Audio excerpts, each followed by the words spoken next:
गोरखपुर में सीएम योगी ने विद्यालयों के स्मार्ट क्लास आईसीटी लैब का लोकार्पण व शिक्षकों को टैबलेट किए वितरित। उत्तर प्रदेश के गोरखपुर में आज बुधवार को प्राइमरी स्कूल की शिक्षा व्यवस्था को सुधारने के लिए प्रदेश की योगी सरकार ने बड़ा कदम उठाते हुए यह बड़ी सौगात दी है।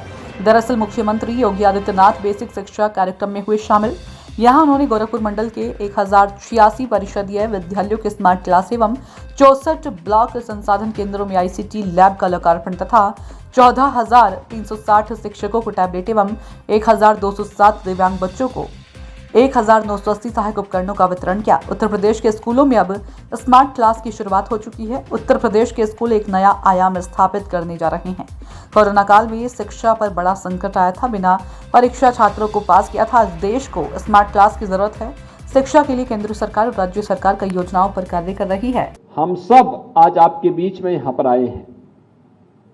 आपके पास अपने हर दिन के कार्यों का मूल्यांकन का तौर तरीका होना चाहिए। जब व्यक्ति अपने कार्यों का मूल्यांकन नहीं करता है, इसका मतलब वह व्यक्ति अपने साथ धोखा कर रहा है, और जो व्यक्ति अपने साथ धोखा कर रहा है वह समाज के साथ अवश्य धोखा करता होगा, राष्ट्र के साथ धोखा करता होगा। सबसे पहले हमें अपने आप का मूल्यांकन करना चाहिए। मैं अपनी जिम्मेदारियों का निर्वहन किस तत्परता के साथ, किस ईमानदारी के साथ कर पा रहा हूं, और अगर मैं कर रहा हूं, इसका मतलब फिर मैं समाज के प्रति भी अपनी जिम्मेदारी और राष्ट्र के प्रति भी अपनी जिम्मेदारियों का निर्वहन कर रहा हूं। एक शिक्षक का आदर्श अगर कोई होना चाहिए तो चाणक्य होना चाहिए। एक शिक्षक का आदर्श कोई होना चाहिए तो वह गुरु वशिष्ठ और विश्वामित्र होना चाहिए। ऋषि संदीपन जैसा आदर्श होना चाहिए, ऋषि भारद्वाज जैसा आदर्श होना चाहिए। उस परंपरा के आप वाहक हैं, और उस वाहक के रूप में आपने पिछले 6 वर्ष के अंदर उत्तर प्रदेश के अंदर बेसिक शिक्षा परिषद में हुए परिवर्तन को कर्मिक रूप से आगे बढ़ते हुए देखा है। मैं मानता हूं बहुत सारे शिक्षक ऐसे होंगे इन 6 वर्षों में भर्ती भी हुए होंगे, क्योंकि 1,64,000 शिक्षकों की भर्ती इस दौरान हुई है। लेकिन इस दौरान स्कूल चलो अभियान, इस दौरान ऑपरेशन कायाकल्प, इस दौरान निपुण भारत अभियान, इस दौरान जो ये तमाम प्रकार के कार्यक्रम चले हैं, यह भी आपके सामने है।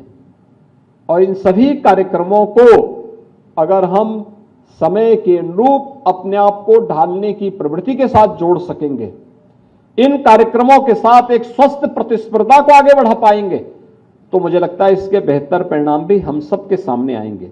और मैं आप सबसे कहूंगा इस बारे में कि जो मैंने आपसे कहा कि प्रतिदिन का अपने कार्यों का मूल्यांकन, वह आपके आत्मावलोकन का एक माध्यम बनेगा। फिर साप्ताहिक दृष्टि भी, पाक्षिक दृष्टि, मासिक दृष्टि, त्रिमासिक, 6 माह में, 1 वर्ष में क्या आपने किया है, और फिर स्वस्थ प्रतिस्पर्धा का आधार बनाइए अपने विद्यालय को। आप देखते होंगे, मैं आज भी पूरे प्रदेश भर में घूमता हूं, मुझे ज्यादातर बेसिक शिक्षा परिषद के विद्यालय ऑपरेशन कायाकल्प से आच्छादित होते हुए दिखाई देते हैं। लेकिन कभी कभी मुझे यह भी देखने को मिलता है कि इक्के दुक्के कुछ ऐसे विद्यालय बचे हैं जो ऑपरेशन कायाकल्प से अभी भी काफी दूर हैं। उनको जोड़ने का प्रयास, आखिर वहां भी तो कोई शिक्षक होंगे, क्या उनके मन में यह भाव पैदा नहीं होता है कि वह भी इस कार्य को जोड़ सके? वहां जनप्रतिनिधियों से सहयोग ले सकते हैं, ग्राम पंचायत से सहयोग ले सकते हैं, वहां पर किसी अन्य तरीके से लोगों को अपने साथ जोड़ सकते हैं।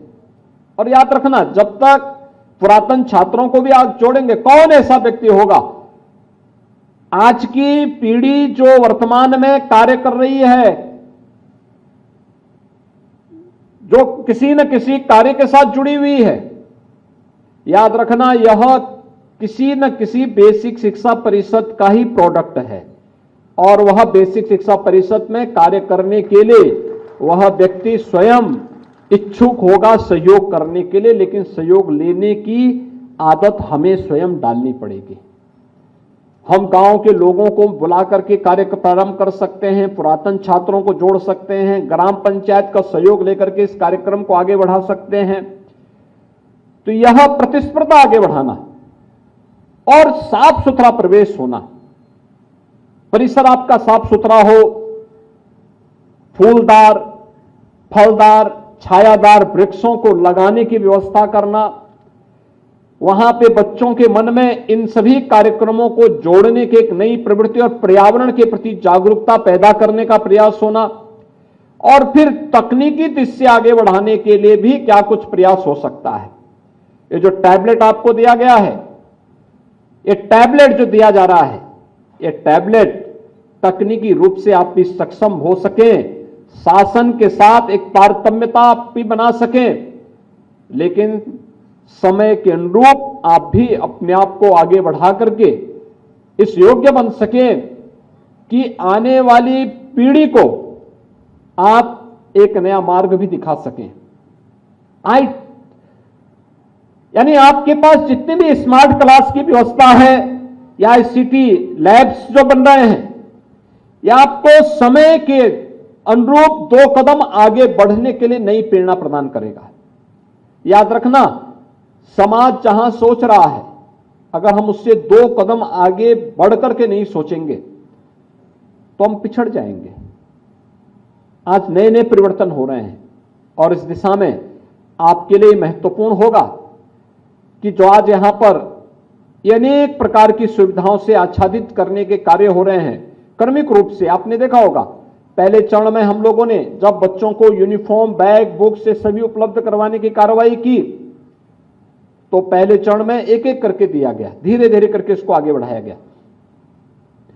एक समय ऐसा था जब हम स्कूलों के माध्यम से बैग, बुक्स, शूज, स्वेटर सभी उपलब्ध करवाते थे। फिर यह हुआ कि नहीं, अभी हमें तकनीक का उपयोग करना चाहिए और डीबीटी के माध्यम से पूरी धनराशि बच्चे के अभिभावक के खाते में जाने लग गई।